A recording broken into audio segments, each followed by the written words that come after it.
comment vous appréhendez le regard des autres? Ça m'intéresse. N'hésitez pas à me le mettre dans la barre de commentaires parce qu'aujourd'hui, on va ouvrir le chapitre 7 de mon livre. Je vais vous lire une page. Ce chapitre 7 s'appelle « Le regard des autres ». On surestime ce que l'on n'est pas et on sous-estime ce que l'on est. Malcolm Forbes.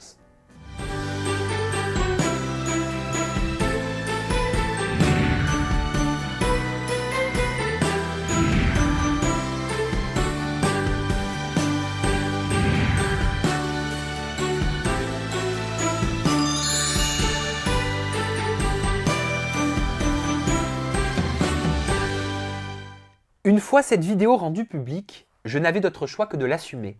Au travail, le poids de la honte était lourd à porter. Je pense aujourd'hui que le regard des autres m'a rendu aveugle. En effet, si j'avais moins fait attention à ce qu'ils pouvaient penser de moi, j'aurais été capable de juger cette vidéo pour ce qu'elle était, le geste mal avisé d'un jeune homme animé par l'envie. C'était une vidéo un peu cheap, certes, mais elle était aussi pleine d'espoir et de détermination.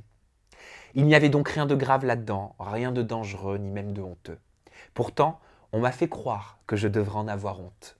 Aujourd'hui, je dis merci à cette vidéo. Merci au casting que j'ai pu passer.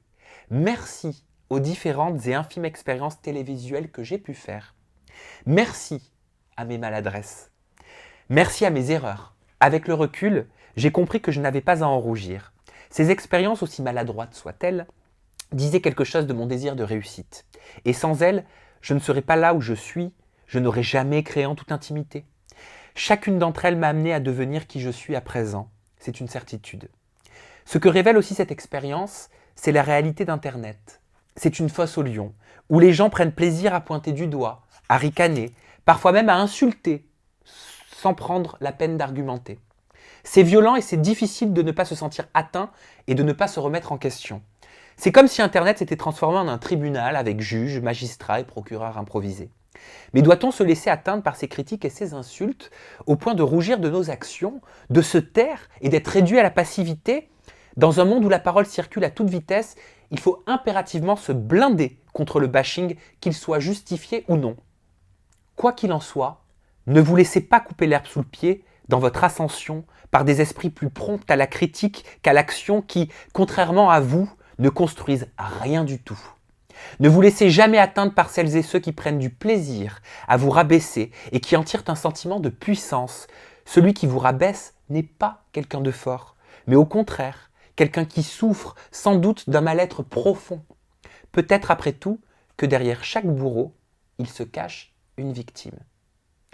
La suite, vous la retrouverez dans mon livre. On se donne une fois de plus rendez-vous demain. Moi, je commence à le kiffer, ce rendez-vous qu'on s'est fixé ensemble. Vous me lâchez pas, hein, je compte sur vous. Vous êtes avec moi dès demain pour ouvrir une nouvelle case de mon calendrier de l'Avent 2019. Plus que 17 jours avant Noël. Restez positifs, be happy and love everybody. À demain.